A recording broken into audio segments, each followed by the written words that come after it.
back to the Tracie Trendy Show, my lovelies. It's another lowdown dirt of love during lockup. My loves. First on the docket is Emily and Justin's loves. Emily's back home from selling coochie and doesn't have any money to show for it, not a damn dime. No. What had happened was that Justin got $3,000 and the rest she brought her sorry ass home with her tail between her legs. I mean, if you're going to sell it, make money, okay? All right, so she goes home to see her mom and her baby boy, who hugs her ass as if he doesn't have any arms. Now, loves, does this boy know his mama, or he just smells the air of disappointment? My goodness, this boy likes lobster. He won't be getting any because Emily doesn't have any money. Now, what she needs to do is just stay home. It seems like she always chasing money. She has to realize she came in here with nothing, in the world with nothing. She's going to leave the world with nothing. So she needs to spend time with that boy. That's all I'm saying at this point. And just see if she can get that CO job or something that pays good income. But all this chasing and selling coochie, it ain't working. But anyway, her mom is in the back, and she knows she doesn't like the profession that her daughter has chosen. But you know what? She's going to not interfere with anything. But she does think that Justin is using her daughter for money. My goodness. That is just like a reality. Okay?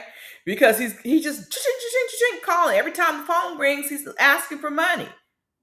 So then she goes to see Emily. That's M. I'm saying M for Emily. She goes to see Justin's grandma. But she's a bit worried about meeting her because she has no shame in her game. She's going to let the mom know about her profession. And she hopes everything is going to be okay. And she's quite surprised that his grandmother is a cool chick and is okay with her profession. She's not bothered by M's profession because everything is corrupt. In the hooking whole business, she figures that's the least corrupt. And, I figure, there are some people who do marry for money and people who sleep around and don't get a damn dime. Emily got some coins for what she did, but she just can't seem to keep them. Ugh, she's just a pipeline hoe. Anyway, a pipeline hoe just means she gets money from the coochie and it goes to her hand and it just flows right on through her to somebody else. Now, Justin calls her when she's at the grandma's house and he has the audacity to ask for $6,000. Woo! Because he wants to flush it down the toilet for some crypto. And she said, where do you expect me to get that money from? My coochie? My coochie? She said this is the most money that Justin has ever asked for. And because she says, my ass don't have that type of money. And I'm thinking, if he's definitely using her, but this constant need for money, I am thinking that perhaps the late Justin, rest in peace. If you don't know, Justin is no longer with us. Justin might have been, being extorted in prison. It's a possibility. I don't believe that crypto. If you buy crypto, you're going to be flushing your money down the toilet. And how can you buy crypto in prison? And he just asked for $3,000, and next week he asking for $6,000? That's $9,000 in cash. So there's a sense of urgency, and I think there might have been. They probably need to investigate his death. Maybe it wasn't by his own hand. Maybe his cellmates. He couldn't make do with the money, so they have to, get rid of him. I'm just saying, allegedly, there's a lot of extortion going on in prison. Maybe that was what happened to Justin. Because the constant need for money is outrageous. Emily even asked his grandmother, does he ask you for money like this? And she says, no, not much. Just $25 for phone calls every now and then. Interesting. So, moving on. Next on the docket, we got the fakery of Goddess and Mumu. Okay, so the plans have changed. Now, this is just some fakery. This little trio here, if you haven't seen my video, check it out. They went on TikTok live to show that they have always been in cahoots. But anyway, Bonita has decided to tell everyone, don't come to my house. If you want Mumu's things, I have placed it in storage. So, what's her name? Gigi Goddess and his mama go to the storage house, and she got not one but two locks on the unit. And Goddess knew when she saw that two locks, she knew that mess wasn't gonna work. She knew something was up. But Bonita needed that. Bonita needed that because she needed some time because she spent all of Mumu's things. Okay? Don't bother opening because there ain't nothing much in there. And there was another video that Bonita placed online. She did actually sell off his things because he has a child to raise. She has bills to pay and he has legal fees and needs in prison. So she sold off his things. He wanted these high price attorneys. They start at $10,000 a pop. Whether they get you out of jail or not, the retainer starts at $10,000. So anyway, moving on to Kaye and Michael. Now, we left off with Kaylee's mom throwing water on Michael's mom's face. So Angel is Michael's mom, and she felt like she was ambushed. Kaye didn't give her a heads up that her mama was going to meet up with them. And so that didn't end too well. And immediately, Angel gets on the phone and calls her son, who's in the pokey. And I'm like, how can she immediately dial up her son in the pokey? Ring, ring, ring. Doesn't it ring or even vibrate? Like, I know that's illegal contraband, and I know they all have it in the pokey, but my goodness, there has to be some kind of what's going on there? But anyway, Angel tells her son what went down, and Kaylee's stressing because she was like, oh my gosh, I was just trying to mend the fences between the moms. And I said the road to hell is paved with good intentions, but shots were fired and water went flying in the faces. So Kaye, goes back to apologize, but it's gonna take some smoothing out. She calls Michael.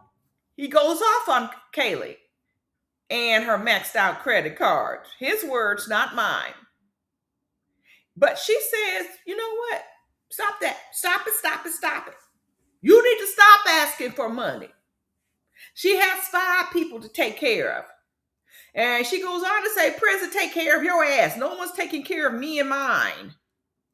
All right? Stop asking for money. But he's asking her, hey, look, you got X, Y, and Z. Did you get that cleared out? Did you get this cleared out? Boom, boom, boom. Because I want to hit the ground running when I get out the pokey. And the halfway house. You got a little time when I'm in the halfway house too. So make sure the bills are paid. The fines are paid. The fines that I ran up, make sure they're paid. But don't use my money because my mama holding on to my money. Use yours. And let me talk about you now, holding a dime. That's the funny thing. He keeps getting on her about money when he is using all her money up. It is ridiculous. So Kaylee's a bit overwhelmed, and she's hoping some sexy pictures will smooth things over with Mike. I'm like, no. You look like a busted can of biscuit, Kaye. I don't care if you ran down to Mexico. That shit didn't work. You should have got a refund. No. At the meantime, if you wanted to go down there and it didn't work, you should have at least been trying. Okay, maybe took some of the pounds away, but you should have hit the gym running and put down that fork. Because this man is all about the looks. And showing him those sexy photos will not work on him. Trust and believe, he told his own mammy. He said if she doesn't have a dime, he's rolling out the door. So He's hoping all the bills are paid and the credit cards and all things are top tip shape. And she says they are, but she knows they're not. And he claims he doesn't trust her with money. But I'm like, you're the one draining her of money. It'll be interesting. I would like to see them on Love After Lockup. It will be something to see. But Kaylee should take a tip from his mother, Angel, and just keep your damn money. Let him pay those bills. Those are his bills, not hers. Now, moving on. Next on the docket is Rich and Felicia. Now, this is R. Kelly Ninja talking about what's good about Felicia is that she's preserved. Let me say that again. This R. Kelly Ninja talking about what's good about Felicia is that she's well preserved because she's kind of been locked in a time warp since she was 17.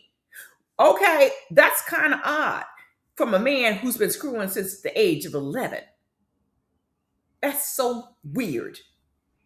So anyway, according to Felicia's friend Kaye, Felicia's out here messaging a bunch of men.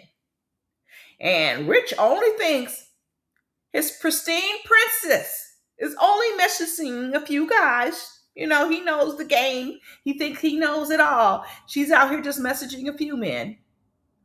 And then he talks to her homie because he wants to get to know Felicia. And so Felicia says, hey, talk to my friend Kaye. Kind of odd. You should be talking to Felicia too. But anyway, he feels a connection with Kaye. And I noticed a very strong hug, a really body-to-body hug with Kaye. And I'm like, that's a little close. That's a very close hug with Kaye. And then after the camera stopped rolling, he said, let's have a smoke. And then he thought it was going to end there. It didn't end there.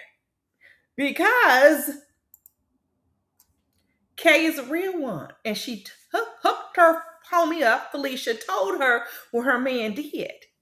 He said he wanted to meet up to smoke. So then an argument pursued between Felicia and Rich. And he's saying she has no reason not to trust him. I'm thinking this little horny thing, anything that rubs up against him, he going for it. He going for it. So, but he claims he's not an F-boy. And he says jealousy is not attractive. Well, love, I don't know. I am not getting good vibes off of this little Rich guy. And that is the end of the show, my loves. So what do you guys think of that? What do you guys think?